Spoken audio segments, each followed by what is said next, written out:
Welcome to USA Global TV and Radio, where our mission is to provide education, entertainment, hope, and inspiration.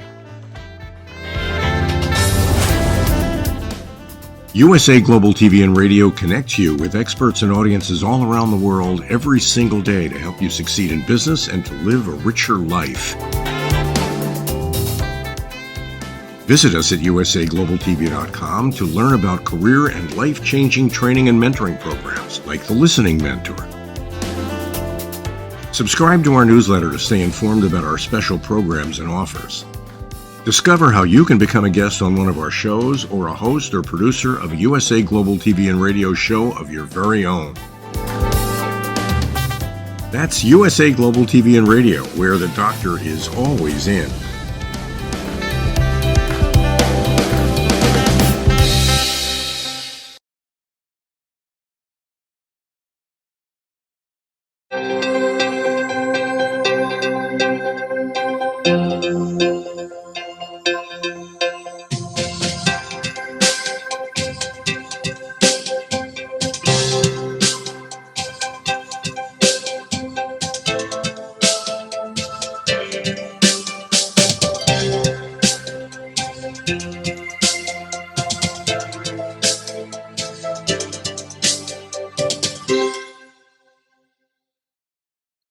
Hello, beautiful soul family, and welcome to Weekly Wisdom and Insights, your home for spiritually guided transformation and empowerment. I am your host, Dearjames, and together with the Unseen, Spirit, Source, and Symphony, we look at the current energies, we receive the intuitive wisdom from the Unseen, and we go as guided. And we're doing a bit of a recap, review, retrograde, if you will, and I'll explain in a moment, all so in the effort of moving forward. Welcome, Olivia. And so this recap, review, and retrograde, because most of the outer planets, the heavy hitters, are starting to go retrograde.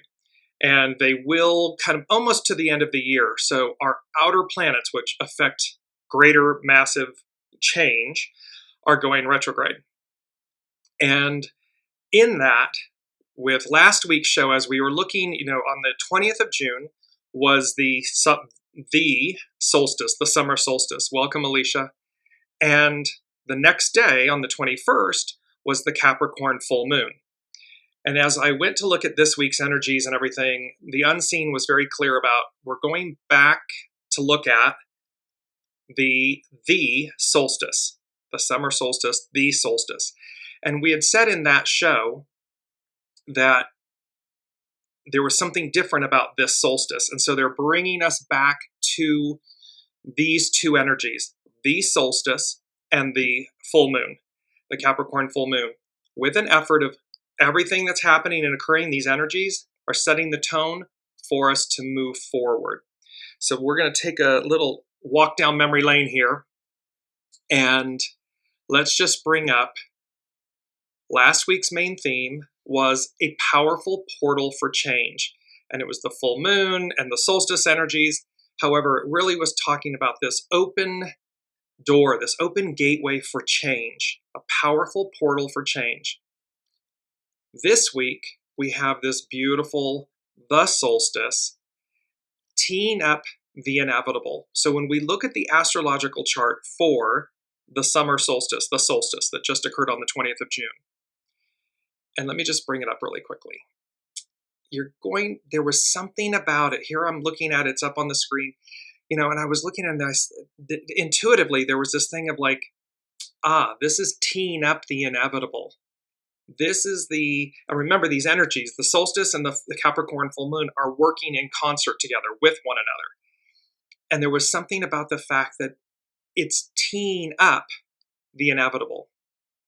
Well, when we look at the image for this, the main energies about this, they were very clear. The Unseen was very clear. It's the solstice. And then when you see the image are of these lovely maidens standing in the water, one is in a purple gown, one is in a green gown, a blue gown, a gold gown, and a red gown. So very reminiscent of rainbow light energies and so forth. They have the garland of flowers around their hair. And in essence, they're doing or performing ceremony. And what struck me about this so much was, so this is teeing up the inevitable. And the inevitable is the return, the presence, the rightful place of the divine feminine.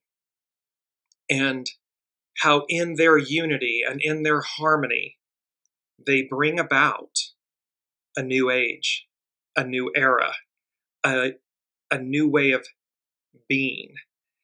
And I'm just going to go to it really quickly while we're here. And I'm leaving the image up because it's so beautiful. Water. Water is wisdom. Water amplifies our intuitive nature. You know, babies are born, you know, in the waters of the mother, in the drawing a blank. I know what it's called and I'm drawing a blank, but you all understand what I'm saying. This aspect of water and how they then are in unity with one another and they're looking out to the future. And so it says their backs are turned to the past, not in a negative way, but in a beautiful way where what we are harvesting, what we are bringing to us is the present future. What lies beyond where we've been. And number 3 and number 4 this week from the unseen is they said, speaking truth to power, the golden age, the golden era. So the divine feminine golden age era is speaking truth to power. And it's not in a aggressive manner. It is in a very matter of fact, I am matter. It speaks for itself. So speaking truth to power, the golden age, the golden era. And it goes with number 4. And it's a song by Jackie Moore. It's a 1979 disco version song. And it's This Time Baby. And they said, we won't be in and out of love, in and out. So this era of speaking truth to power, this golden age, golden era, the divine feminine, it's like, this time, baby, we won't be in and out of love, in and out. It's going to be consistent, constant. We'll be in a state of grace, love, harmony, equality, goodness.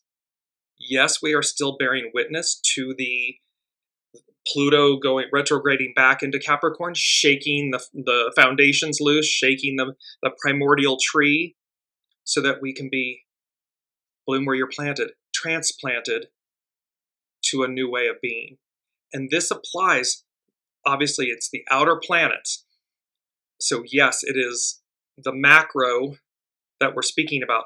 However, that will also, of course, affect each micro, each of us. So we have this beautiful, a powerful portal for change, and that open door, the full moon, the fairy-like elements to it, and then moving to the solstice, teeing up the inevitable. So those are the main themes. So now let's look at what the astrological influences are. Last week, magical occurrences, a fairy tale factor. So that was with the full moon, this magical occurrences, a fairy tale factor. And then this week with the astrological influences, a restlessness that waits no more. A restlessness that waits no longer. So we have this, and you can see on the 20th was the solstice, on the 21st was the Capricorn full moon, and coming up on the 29th, Saturday, I believe, Saturn stations retrograde at 19 degrees Pisces, and right behind it, a few days later, Neptune soon to follow. So we're starting to see Pluto's already retrograde, Saturn's going retrograde, Neptune is going retrograde, and there will be, I think by the end of the, coming up here, all of the major outer planets are moving retrograde. So a restlessness that waits no more. So, and they were very clear about wanting the color pink. So you see the intro was pink. I'm wearing a pink shirt. The flowers are pink. This beautiful and pink in the halls of Amenti, in the pyramid, the life pyramid, if you will. The top color, the highest point of the pyramid is pink. So highest consciousness, going back to where we began, but an octave higher, reaching a peak. It's pink, purple, blue, so we can see how the unseen is speaking to us. And I'm bringing up the solstice image again, teeing up the inevitable. It is the inevitable. The arc of destiny moves forward.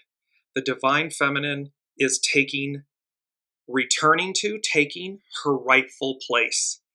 And again, yes, is it loud and chaotic and messy, this transfer of power? Yes, it doesn't have to be. However, 8 billion souls on the planet, there are many who don't want to lose their power, their control.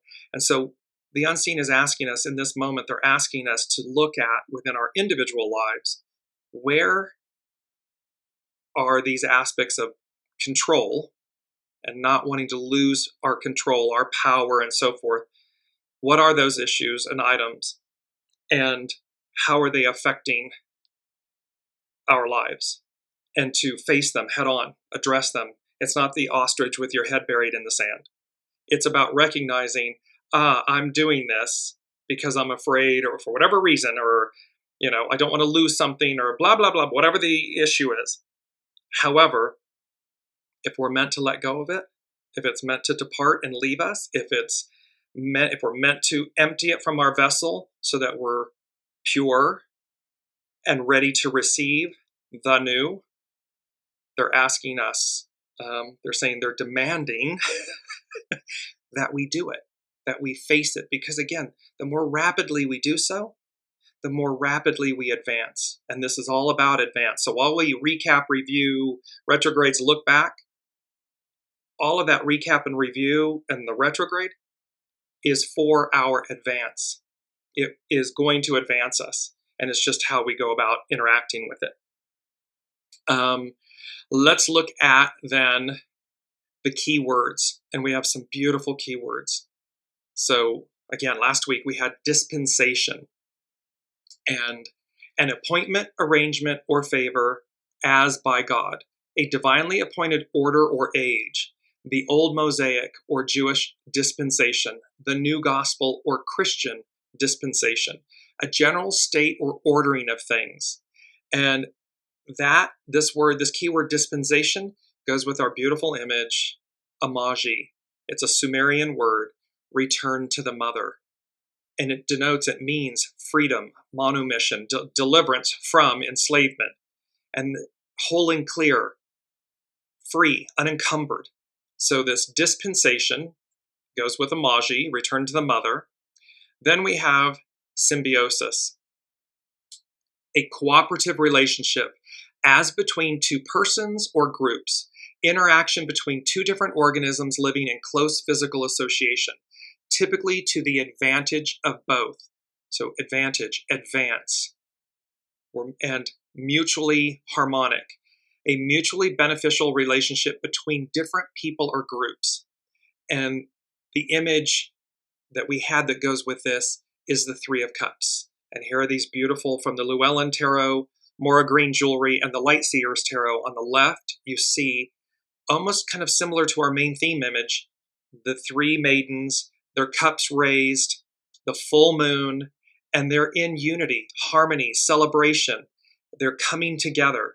And so how this will play about. In the Mora Green Jewelry image, these beautiful iridescent rainbow arms and hands uplifting, holding three golden cups, and the kind of alabaster background. So, and then you go to the Lightseers Tarot on the far right, and again, a more maybe modern day version of three maidens, and that celestial event that they're looking up at something from the heavens that emanates from the heavens. So with symbiosis, it's the Three of Cups. This week, we have the beautiful keyword grace, and it's hexagram 22, which we are working with, 22, the most powerful master number.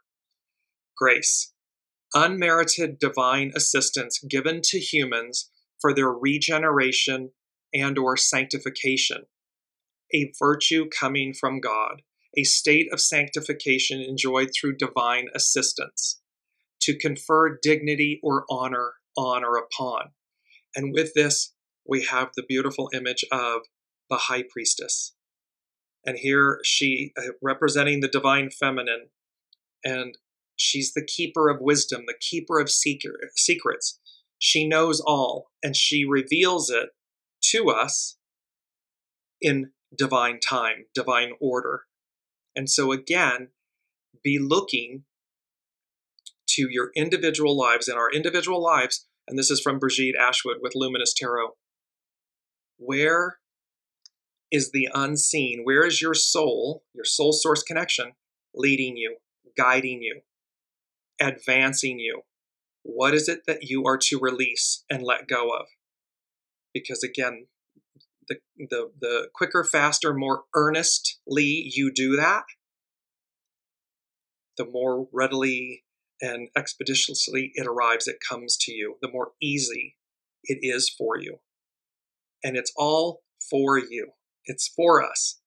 This is not about, punishment or taking things away, or it's simply about divine order, divine change, a new dispensation, a powerful, portable change. Alas, a new dispensation. Last week, the themes from the unseen. I believe I can fly. Somewhere over the rainbow, bluebirds fly. So can I. No matter what, come what may, advance. Surrealist platitudes no longer, no more. It's time. And then number 5 was change, just capital letters, change. So we are advancing, we are moving forward, and you're going to see how and let me just finish up, but you're going to see how the Sabian symbols for the solstice and the Capricorn full moon, how they are literally bringing to our attention this cross point, this apex moment, this opportunity for change. Olivia is saying, I am so ready. Letting go is fantastic. And it is.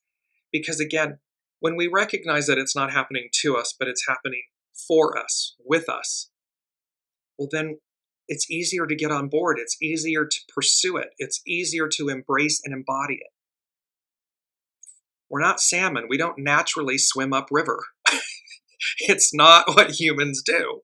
We're meant to, air quotes, go with the flow. Flow with our natural divine order, with our soul source connection. And for 2,000 plus years, we have been led by our ego, mind, personality, our divine masculine. And that absolutely has a place.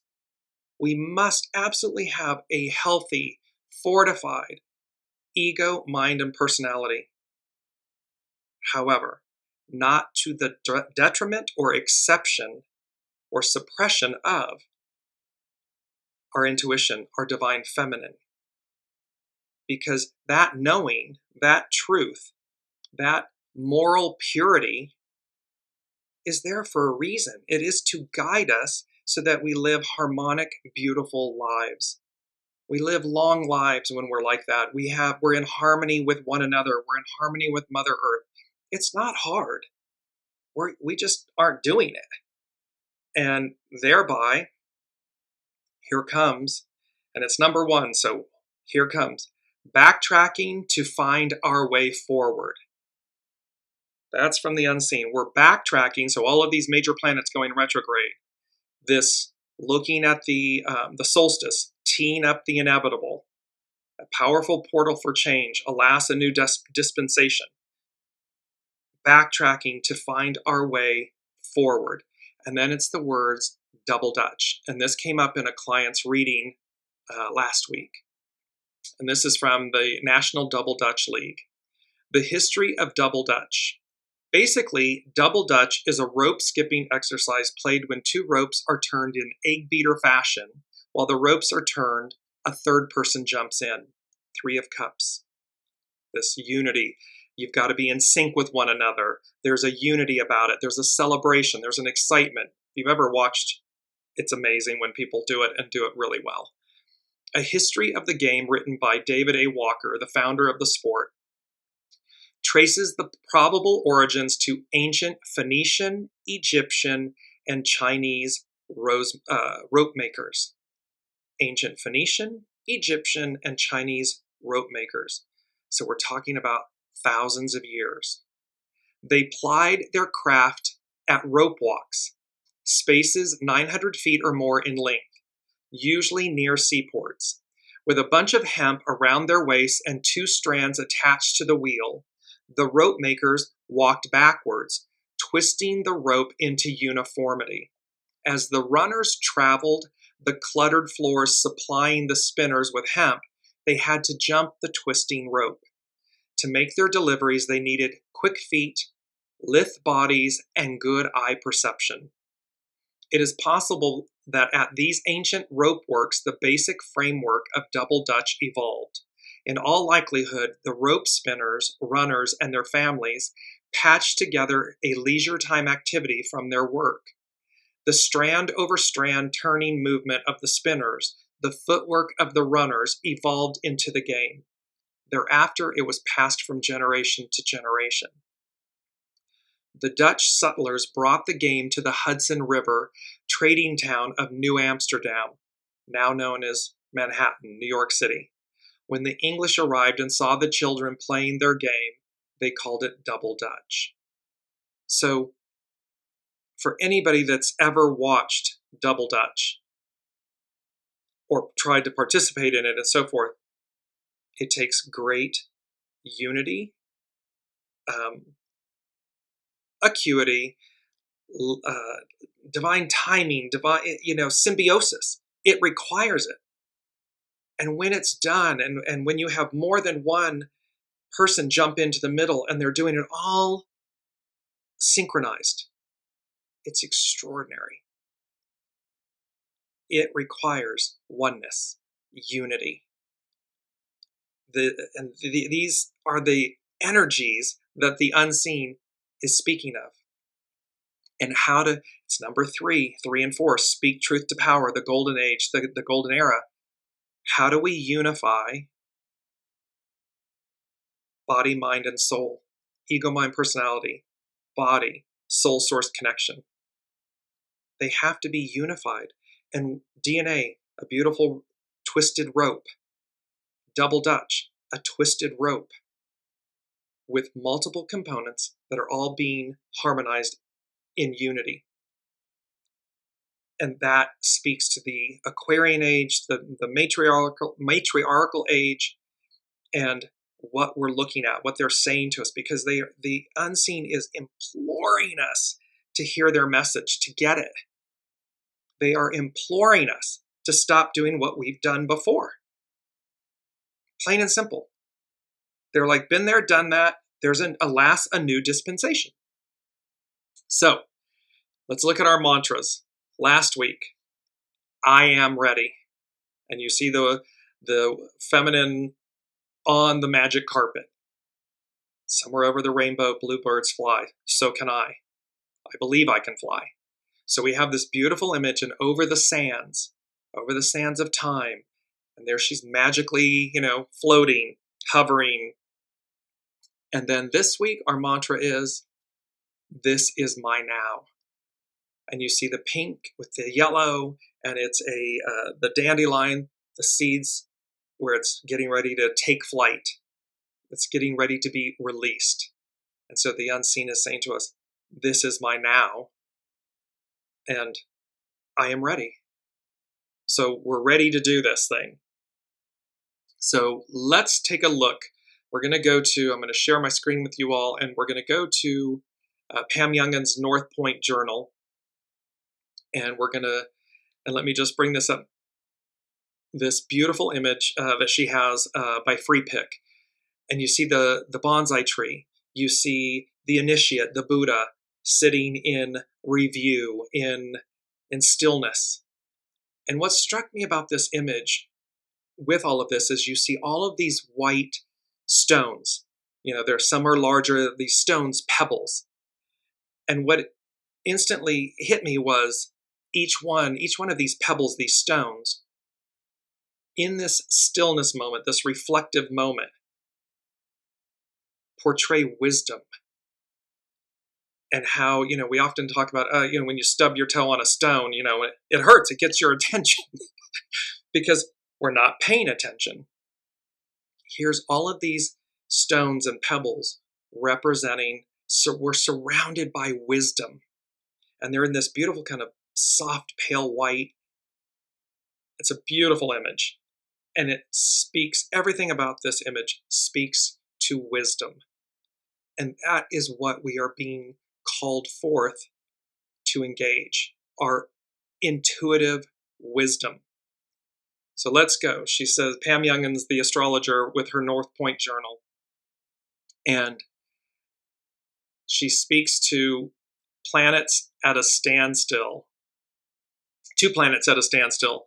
These next 2 weeks, the final week of June and the first week of July 2024, are dominated by the influences of 2 planets with very different agendas. Realistic, goal-oriented Saturn, the master teacher, the taskmaster, and idealistic, go-with-the-flow Neptune. And Neptune can be about our dreams and our hopes, dreams, and wishes, and it can also represent illusion.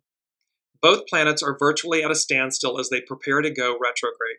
Saturn reaches its station this Saturday, June 29th, and Neptune follows suit on Tuesday, July 2nd. When a planet slows to change direction, we feel its energy more profoundly than at other times. And she uses an analogy about the trains coming into a station and how you feel that. So if you ever traveled in Europe and so forth, but you feel the energy and the vibration of the train, of the engine and the energy when they're arriving and departing, and when they're stationary, when they're standing still until they, kill the engine, so to speak, turn it off. The Saturn effect. When Saturn's influence is strong, we usually experience some form of a reality check. The unseen is screaming at us. This is a reality check moment and opportunity. We can more clearly see what is and isn't working for us, and just often discover that some practical decisions or actions need to be taken. So again, we're being asked to self-review, self-reflect, self-advance, meaning to let go of, take the necessary steps to do what we're meant to do to advance ourselves forward. One of the analogies I like to use for Saturn's effect is that of realizing that we need to prune a tree. There may be suckers around the base of the trunk that are drawing energy away from healthy growth. There may be dead branches there that could be hazardous and need to be removed. Or there may be too many branches or too much fruit on the branches or limbs that are blocking a clear view out our window. With Saturn in full force, we tend to be more objective about the branches on our tree. We may make concrete decisions about what to retain and what to delete. So this is all about emptying our vessel and about editing and about purging and purifying. Because again, any garden, any tree, any yard, pruning is a necessary requirement, and it brings about healthy growth. It brings about beauty. It brings about purity and harmony. Pam Youngins goes on to say, and while we may feel a certain level of detachment about the process of pruning, the shadow side of Saturn can manifest as fear or depression. These emotions can occur if we feel attached to the branches that we now realize need to be removed, or if we feel overwhelmed by the amount of work that needs to be done. And since Saturn is stationing in esoteric Pisces, its energies could manifest as a spiritual challenge or a test of faith.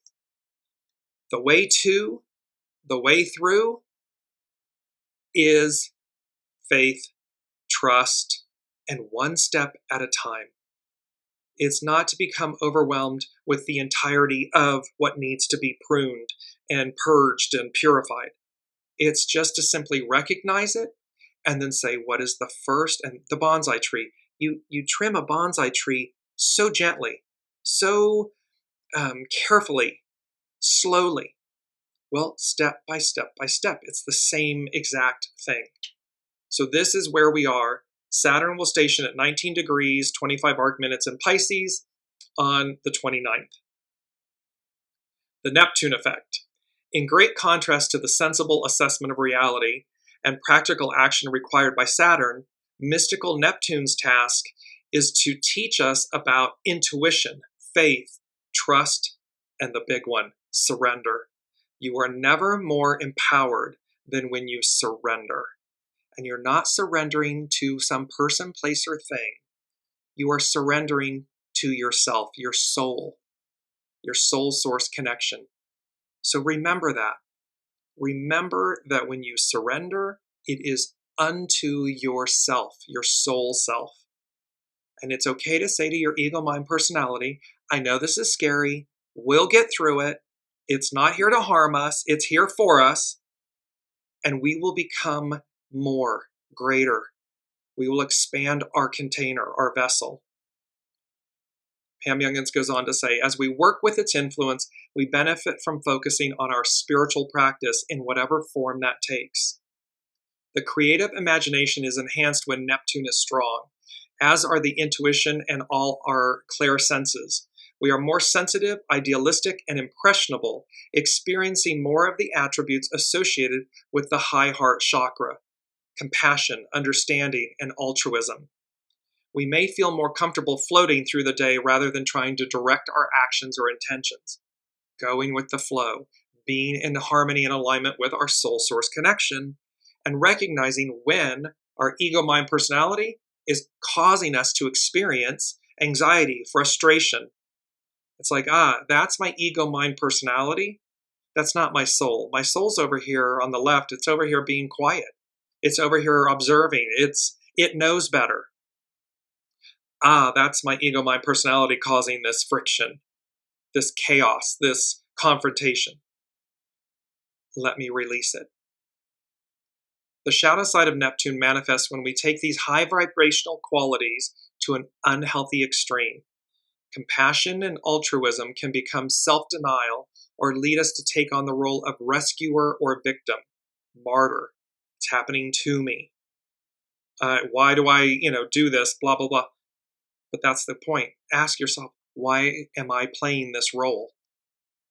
What is it that I actually truly get out of it? Oh, I want something from someone, or I want them to see something, or I want them to do something. Well, ding-a-ling, ding, ding, ding, ding, ding, there's your answer. And you're able then to say, I'm going to purge that. I'm going to stop that. Sensitivity can be so strong that there is a need to withdraw or escape reality in some way. And the idealism can turn to disappointment or disillusionment when we do not use discernment, keeping at least one foot in this physical reality. This conjures up the Seven of Cups. Neptune, the illusion, but it's also the opportunity. The Seven of Cups in the tarot is all about opportunity, choices. However, it requires discernment. And she lastly says, Neptune will station at 29 degrees, 55 arc minutes in Pisces on July 2nd. So 3 heavy hitters, Pluto, Saturn, Neptune, will be, by July 2nd, are going to be retrograde for us, shaking our foundations, the primordial tree, and why? Because we're ready. We're ready to be placed, to advance, and to be placed in a larger container, a more beautiful container. I am ready. That's our mantra from last week. I am ready. This is my now. It's so beautiful. It's so positive and beautiful and exciting for me. This is the word. Because number 5 from the unseen this week is a return to grace. And remember, grace, unmerited divine assistance given to humans for their regeneration or sanctification, a virtue coming from God, a state of sanctification enjoyed through divine assistance. The Three of Cups, they're looking up at this celestial event. The other side has the full moon to confer dignity or honor on. And so we have this beautiful moment of a return to grace, and how it harks back to our main image. Look at the grace, look at the beauty, look at the symmetry, the unity, the harmony, and the possibility, the potential. They know what's on the other side because they're looking to it. They know where they've been because their back is to it. Not in a negative way. however, in a way of advance, of anticipation, of joy. And they're playing their part. They're playing their role. And they're ushering this in for all of us. Gives me goosebumps. Put in how this is resonating with all of you in the comments. So now let's look at the SABIAN symbols. There's some beautiful SABIAN symbols. The first one for the sun on the solstice is, on a ship, the sailors lower an old flag and raise a new one. The keynote is a radical change of allegiance exteriorized in a symbolical act, a point of no return. The arc of destiny moves forward. And these SABIAN symbols are from Dane Rudyer and Astrological Mandala. And it says, we have now reached a square, a go degree angle, to the beginning of the cyclic process. This is a moment of crisis, a sharp turning point. In the zodiacal cycle, at the summer solstice, the northward motion of the sun in decimation stops. The sun rises and sets as far north of exact east and west as it can during the year cycle. Its motion is now reversed. Slowly, the sunset points move more southward on the western horizon, and the length of the day decreases. In the lunation cycle, from new moon to new moon, this is the first quarter phase. On the ship, in quotes, which symbolizes the ego consciousness floating, as it were, on the sea of the vast unconsciousness, the individualized will makes a basic decision. The dominant yang force allows the yin force, so the divine and the dominant masculine, patriarchal masculine force opens up, releases, and allows the yin force, the divine feminine, Aquarian, to begin its 6-month-long rise to power. Well, this is going to be far longer than 6 months. This is the next 2,000 plus years. The collective, in quotes, will gradually overcome the individual, and at the end, the state will overpower the person.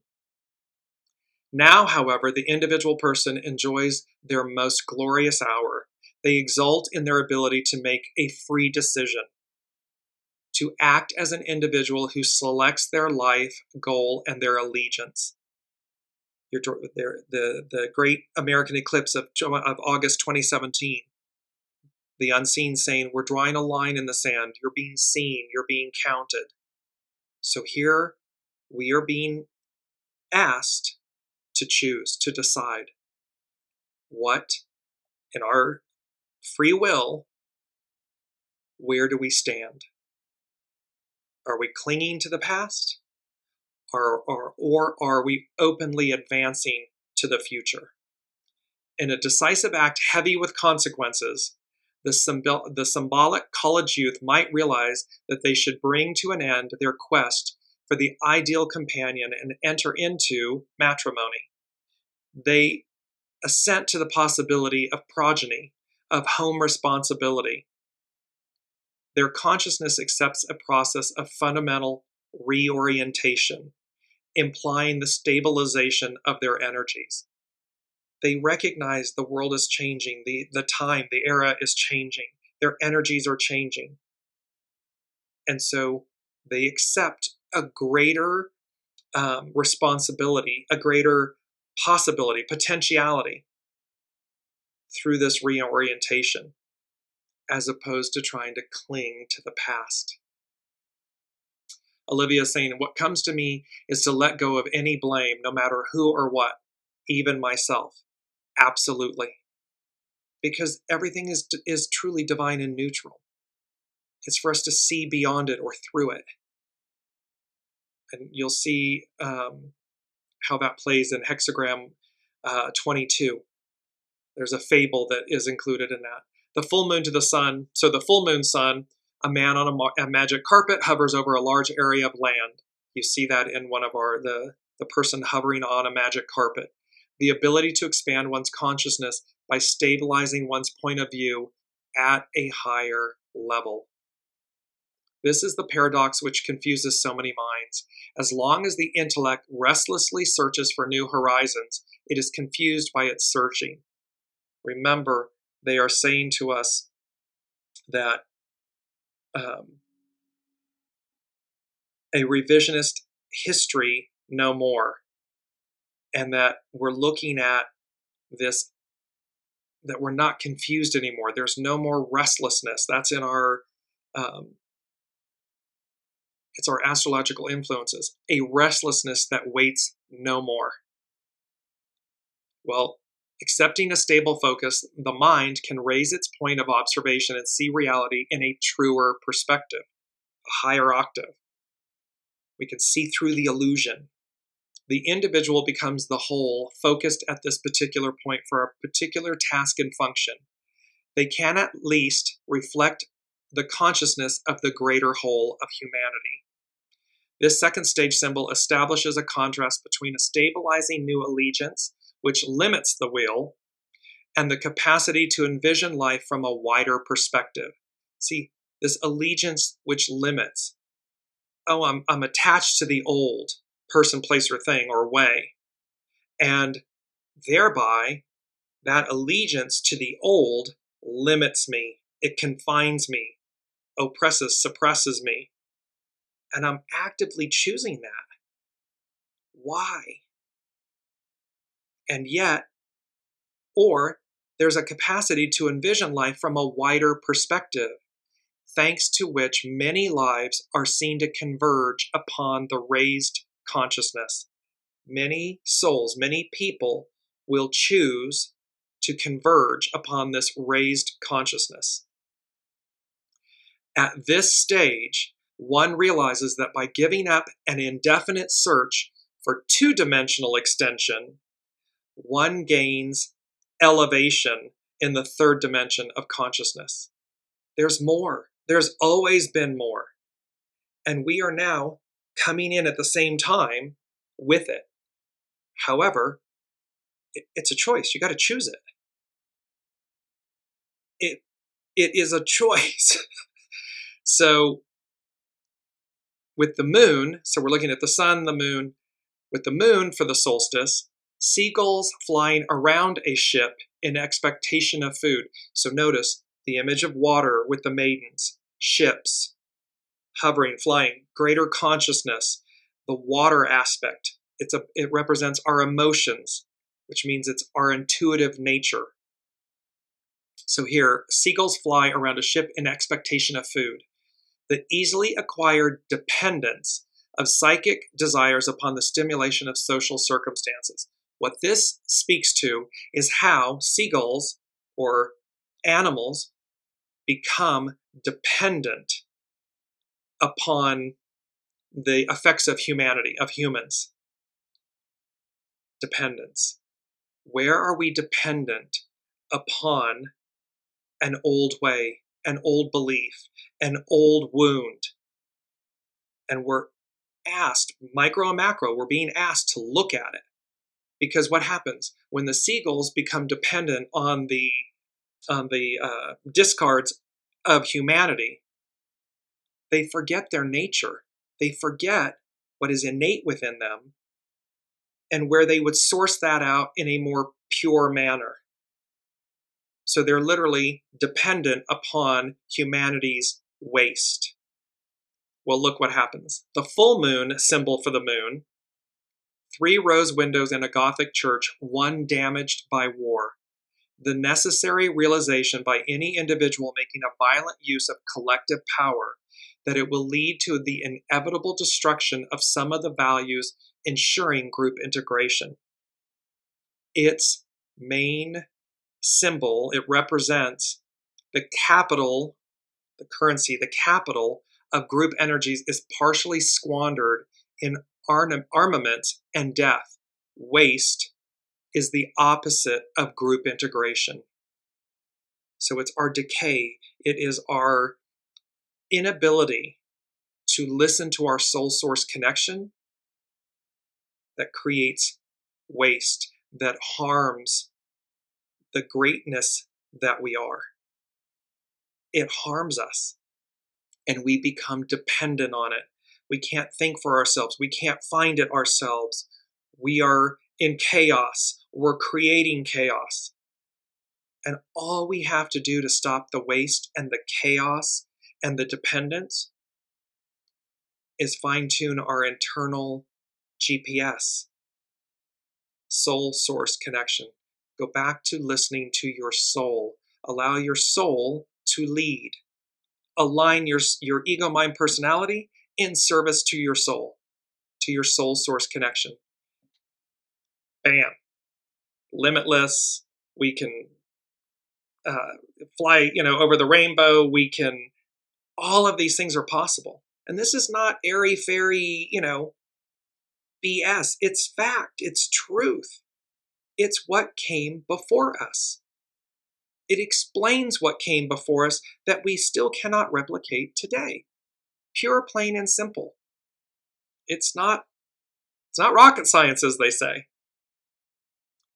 So let me get to one. I'm going to do one more of these. I'm going to post all of these symbols, and you will see the juxtaposition and how they are working with one another together. And just getting to it very quickly here. If I can find, here we are. It's the lot of fortune for the solstice. A large camel is seen crossing a vast and forbidding desert. The keynote is self-sufficiency in the face of a long and exhausting adventure. This is a long and exhausting venture. This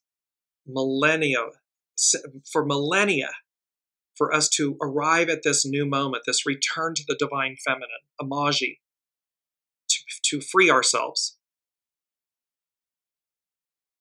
The camel here represents a living organism that can sustain itself independently of its environment at the start of a trying journey. We are the camel. We are the entity, the living organism that can sustain itself independently of its environment. The organism carries within itself what is absolutely needed for survival. At the deeper human level of consciousness, it is easy to see the value of self-reliance and self-sufficiency as one enters the occult path, the wisdom path, leading to a more dynamic and more inclusive realm of existence. The higher the octave, the higher the wisdom, the greater the container, the vessel. The camel carries water within its body, and it is said that the dromedary can utilize the matter stored in its large protuberance as food, the humps. The suggestion here is that to be released from bondage to the old world, just going to bring it up here, Amaji, return to the mother. Amaji means monomission, freedom, liberation from debt, from encumbrance. So the suggestion here is that to be released from bondage to the old world, we should be completely self-contained emotionally. Soul source connection, water. Having absorbed the mental food which this old culture has given us, so the divine patriarch, the divine masculine, so having absorbed the mental food, ego, mind, personality, which this old culture has given us, we are ready to face, quote, the desert, the nothingness, sunya, until we reach, quote, the new world. We need total independence from our surroundings and utter self-reliance. Soul source connection. Nothing is outside of us. We have everything we need. We have always had it. And all we need to do is change lanes. Allow, or it's the image of the motorcycle with the sidecar. Allow your ego, mind, personality to be in the sidecar and allow your soul source connection, your soul, to lead. That is all that's required because we have it all. The lot of fortune symbol for the full moon, a gang of robbers in hiding. Protest against disharmonic social privilege. It is questionable whether the formulation of the symbol at this place is adequate, but it is kept on general principle. one might rather think of Robin Hood and his band, or early Bolsheviks in Russia robbing banks to finance the revolution. The protest against an unbalanced society with its rigid stratification into classes can be seen as a positive factor, even if it challenges the principle of order, for it reveals dynamic qualities in individuals and the will to transformation.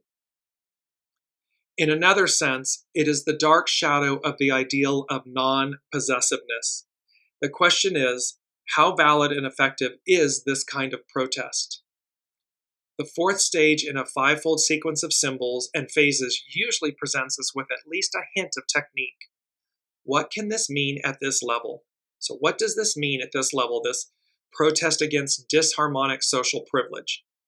And again, Aquarian age, divine feminine, matriarchal, is about we the people and how it shifts the balance, the inequity, the disharmony, the classism. It shifts away from that. So what can this mean at this level? Perhaps the fact that any effective resistance to the momentum of crystallized institutions should be organized if it is to be effective. So in essence, here's Pluto retrograde. Here's all the heavy hitter planets going retrograde. And they are going to shake the primordial tree, the foundations, loose, these crystallized institutions. And in order to fully effectuate that, a greater percentage of the masses must be organized, come together to be effective. Individuals alone are impotent in producing actual changes in social consciousness, meaning, now, I don't know that I agree with that completely because, again, a Master Jesus, a Gandhi, a shadow element, a Hitler, well, one individual, however, it wasn't one individual. It was everyone that worked in concert with them in the purity or the impurity of the example. A group must be formed. The key words are group protest.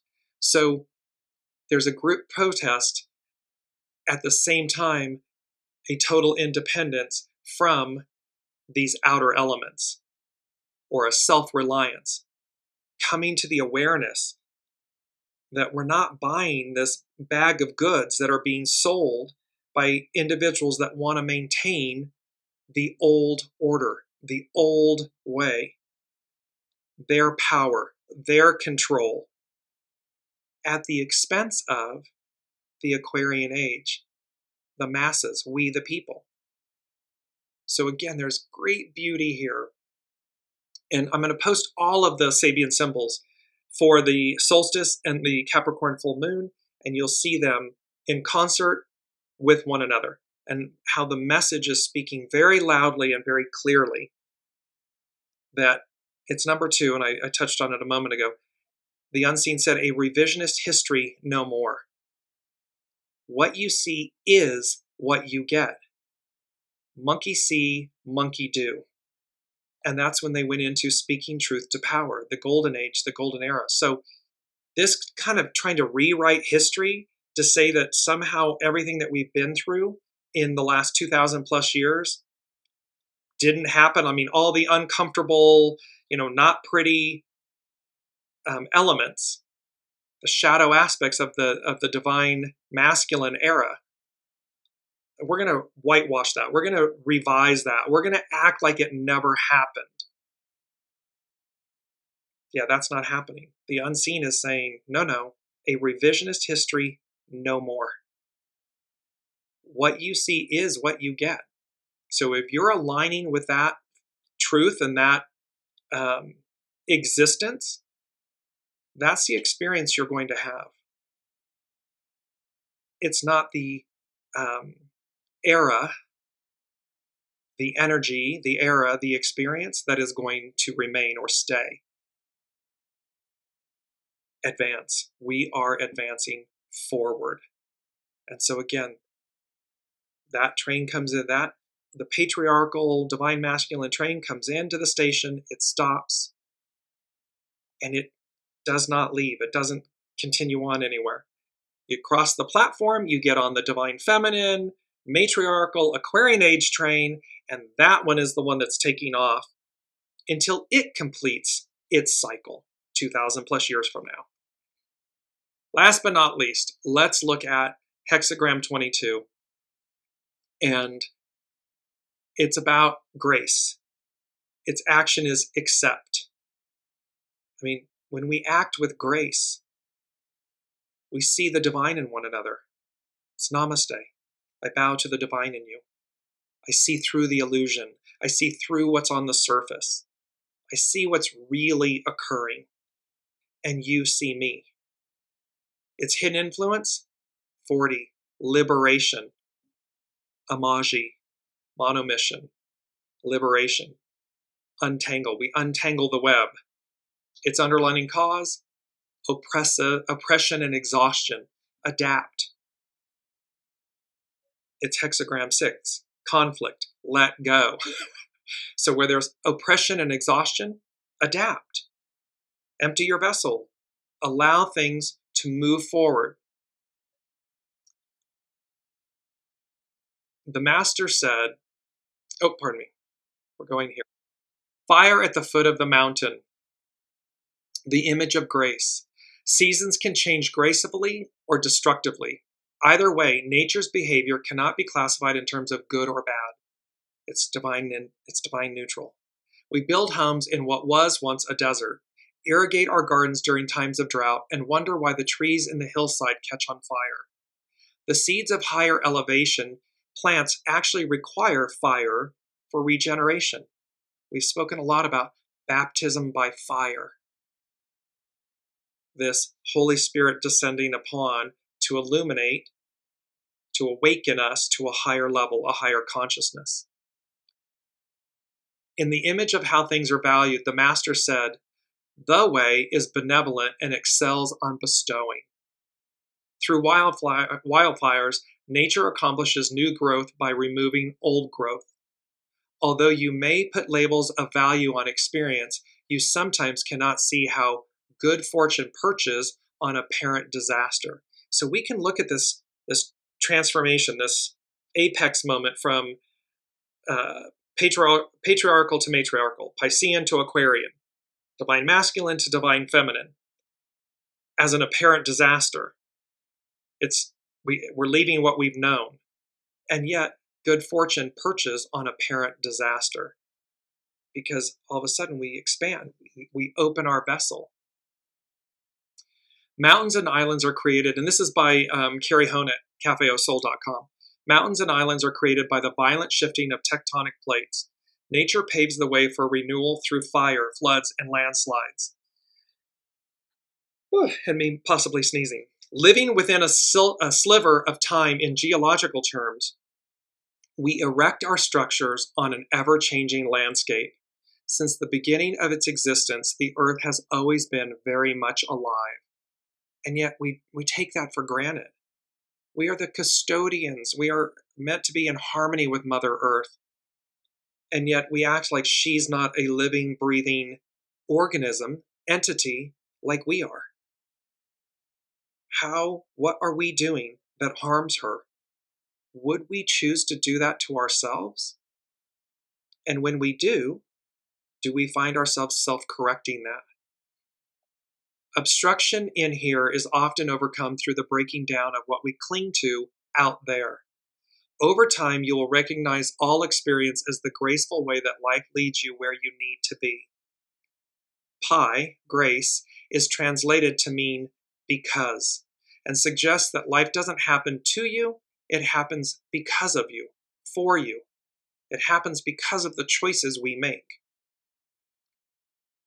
This is one of our quotes.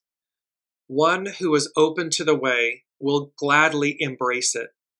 One who is not open to it and told about it will laugh out loud at it. Similarly, one who is crying might not realize how life nourishes the unseen garden within through tears. Something has yet to grow, And in this case, awareness must evolve before value can be found in the experience. By is a message, by meaning grace, is a message about seeing the silver lining. Who knows what is good or what is bad? And this is what we were talking about that connects to the earlier piece, this fable that I was mentioning. Once a farmer's mare ran away, and afterward his neighbor came by to console him. The farmer said, "Who knows what is good and what is bad?" The next day the mare returned with a stallion, and the neighbor congratulated him. The farmer responded, "Who knows what is good and what is bad?" The following day the farmer's son was thrown from the stallion and broke his leg, and again the neighbor consoled him. "Who knows what is good and what is bad?" said the farmer. Within the same week, the army came to conscript the farmer's son, who was dismissed because of his broken leg. The neighbor finally agreed. Who knows what is good and what is bad? The moral of the fable is, look beyond what's on the surface. Look to the deeper meaning, because in this sense, the mare leaves. Is that bad? The mare comes back with a stallion. Is that good? Oh, the son breaks his leg. Is that bad? Oh, but he's excused from army and service because of his broken leg. Is that good? It is a part, when we allow grace, it is a part of seeing through the illusion, using discernment before we speak and act, and then be able to see how our life, our soul, source connection, is guiding us. There's one last piece because it's our final quote, and it says, "All that remains is the light of understanding, which grows within and illuminates the eyes." So there's this beautiful thing. All that remains is the light of understanding. The light of understanding is grace. The light of understanding is what allows us to see through the illusions. It allows us to see what the soul said it would do, what the soul wants us, what we said we would come and learn or experience. And it is what grows within and illuminates the eyes. And they often speak that the eyes are the window to the soul. So we have a beautiful, powerful message from the unseen this week of review, recap, the solstice, teeing up the inevitable, and the inevitable is this beautiful image of these maidens, the divine feminine, Imaji, monomission, liberation, a powerful portal for change, alas, a new dispensation, grace, symbiosis, dispensation, and that we have everything we need within us. It's not outside of you. It's not outside of us. It is not the old order, the old way. It is what is before us, what came before us, and what's literally before us. That is going to expand our vessel, our awareness, our abilities to be and to see. So just to recap these energies from the unseen, backtracking to find our way forward. So we're backtracking to find our way forward, double Dutch, which goes back to the Phoenicians, the Egyptians, and the Chinese, and the Three of Cups, the celebration, unity, working in harmony with one another. A revisionist history no more. What you see is what you get, what you will experience. Monkey see, monkey do. So be mindful of the monkey you're mimicking. Speaking truth to power, the golden age, the golden era. This time, baby, we won't be in and out of love. In and out. This new matriarchal Aquarian golden age and era, it's all about love. It's all about harmony, unity, empathy, compassion, the waters of life, the emotion of it, the soul of it. And last but not least, 5, a return to grace.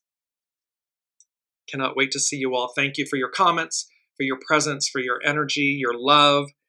And I am so, so very honored to be on this journey with all of you. So keep shining your light, keep emptying your vessel, keep polishing your stone, keep taking each step as it presents itself with grace and with ease, because I believe I can fly.